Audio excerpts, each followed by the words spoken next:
రేవంత్ రెడ్డి అన్నదమ్ములే లేకపోతే బట్టియే లేదా పొంగులేటియే 650 కోట్లు దొరికినాయి కదా పొంగులేటి ఇంట్లో బహిరంగ సత్యం శాటిలైట్ అంటే చూపియదు రింగులు తిప్పుతుంది ఇట్లా ఫలానా మంత్రి ఇంట్లో రైడ్స్ అవుతున్నాయి తర్వాత ఎంత డబ్బు అయిందో కూడా చెప్పారు అది ఎక్కడి నుంచి వచ్చిందో కూడా చెప్పారు కానీ మేము అట్లా కాదు మేము చెప్పేస్తాం అందుకే ప్రజలు దీనికి ఎక్కువ ప్రిఫరెన్స్ ఇస్తూ ఉన్నారు అందుకే యూట్యూబ్ అది ఇదని చెప్పి మాట్లాడుతూ ఉన్నారు సో ఇవన్నీ కూడా జరుగుతూ ఉన్నాయి మళ్ళీ ఇక మాట్లాడితే మళ్ళీ టాపిక్ డీవియేట్ అయిపోతుంది సో మరి వీటన్నిటికి కూడా సమాధానం చెప్పాలి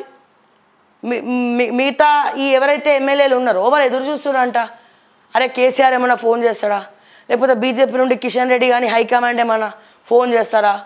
ఇంకా వేరే ఆప్షన్ లేదు అయితే బీజేపీలకు పోవాలి లేకపోతే బీఆర్ఎస్కి పోవాలి వేరే కొత్త పార్టీ అయితే లేదు ఉన్నట్టుండి కొత్త పార్టీ వచ్చినా కొత్త పార్టీలో ఫండింగ్ ఉండదు డబ్బులు ఉండవు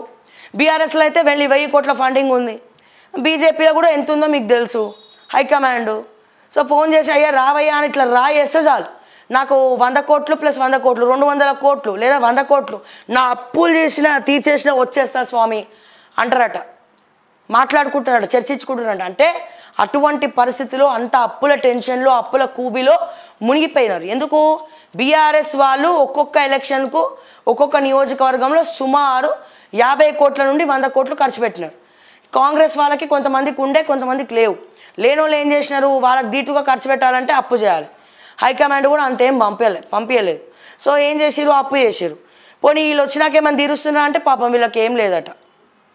అట్లా అయిపోయింది వాళ్ళ పరిస్థితి అడిగితే ఇంకా మెతుకులేదు మీసాలకు సంపంగా నువ్వు అవసరమా అంటున్నట వాళ్ళు సో అటువంటి పరిస్థితిలో ఉన్నప్పుడు కాంగ్రెస్ అధిష్టానం వాళ్ళని పట్టించుకున్నప్పుడు వాళ్ళు ఎందుకుంటారండి పార్టీలో ఎదురు చూస్తున్నారంట ఒత్తులు వేసుకొని మరి కళ్ళల్లో ఇక పాత సినిమాలో పాట పాడుతుండే కదా వస్తారు నారాజు ఎవరు వస్తారా అని చెప్పి వీళ్ళు కూడా ఎదురు చూస్తున్నారంట ఎవరైనా ఫోన్ చేస్తారా ఎవరైనా ఏమైనా మాట్లాడతారా మింగలేరు కాకలేరు బయటికి మీడియాతో చెప్పుకోలేరు డబ్బులు లేవని ఇంటికి వస్తే ఊర్లల్లో నియోజకవర్గంలల్లో ఛాయ్ అన్న పోసి పంపించకపోతే నడవదు అక్కడ మళ్ళీ వినాయక చవితి వచ్చే మళ్ళీ ఇప్పుడు దసరా వచ్చే నాకు తెలిసి అందుకే వీళ్ళు పర్మిషన్లు ఇస్తలేరు ఎందుకని ఎక్కువ పర్మిషన్లు ఇస్తే ఎమ్మెల్యేలు అక్కడికి పోవాలి తిరగడానికి పోతే సుమారు మినిమం 5,000 అన్న ఒక్కొక్క మండపంకి వేయాలి వేయనీకి 5,000 లేవు ఏం చేయాలి రేవంత్ గారు ఎట్లాగో పైసలు ఇస్తలేరు వీళ్ళ సంగతి ఏందో చూస్తలేడు ఏం చేయాలి ఆంక్షలు పెట్టాలి హిందూ దేవుళ్ళ పండుగల మీద ఆంక్షలు పెట్టాలి నవరాత్రులు మండపాలు పెట్టుకోవడానికి వీలు లేదు బోనాలు ఇట్లనే జరగాలి వినాయక చవితి ఇట్లనే జరగాలి బతుకమ్మ ఆడద్దు మీరు రోడ్ల మీద మీరు ఇది పెట్టద్దు మ్యూజిక్ పెట్టద్దు రోడ్ల మీద బతుకమ్మ ఆడద్దు మీరు మ్యూజిక్ పెట్టద్దు ఏం చేయొద్దు మీరు అంతా జై తుస్సనాలే జై భవానీ సర్వం నీకే వదిలేస్తున్నామా అని చెప్పి వదిలేయాలి సో మరి ఒకదానికో లింక్ ఉందేమో అనిపిస్తుంది నిన్న ప్రవీణ్ అన్న కూడా చిక్కోడి ప్రవీణ్ అన్న చెప్తున్నాడు 150 చాలామంది ఎప్పుడో రెగ్యులర్గా పెట్టుకున్న వాళ్ళకి పర్మిషన్లు ఇవ్వట మండపాలు పెట్టుకోవడానికి కానీ అమ్మవారిని ఊరేగించడానికి కానీ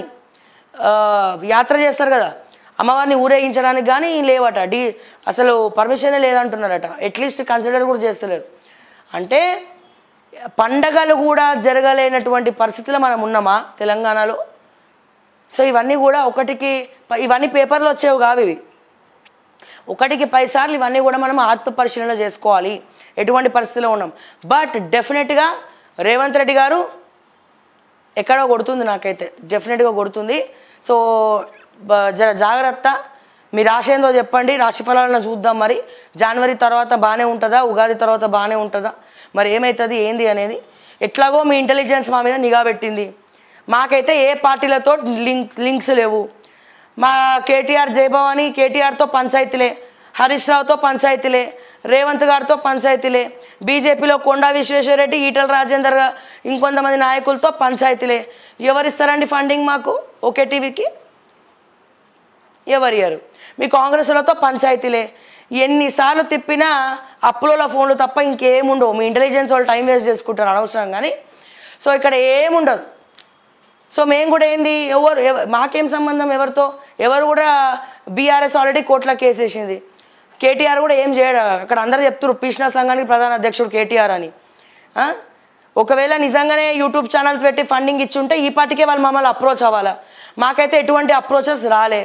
హరీష్ రావు ఫామ్ హౌస్ చేసినాం జన్వాడ ఫామ్ హౌస్ చేసినాం ఆఖరికి బీఆర్ఎస్ పార్టీ ఆఫీస్ కూడా కబ్జా జరిగింది. బీఆర్ఎస్ పార్టీ ఆఫీస్ కూడా పోయి చేసిన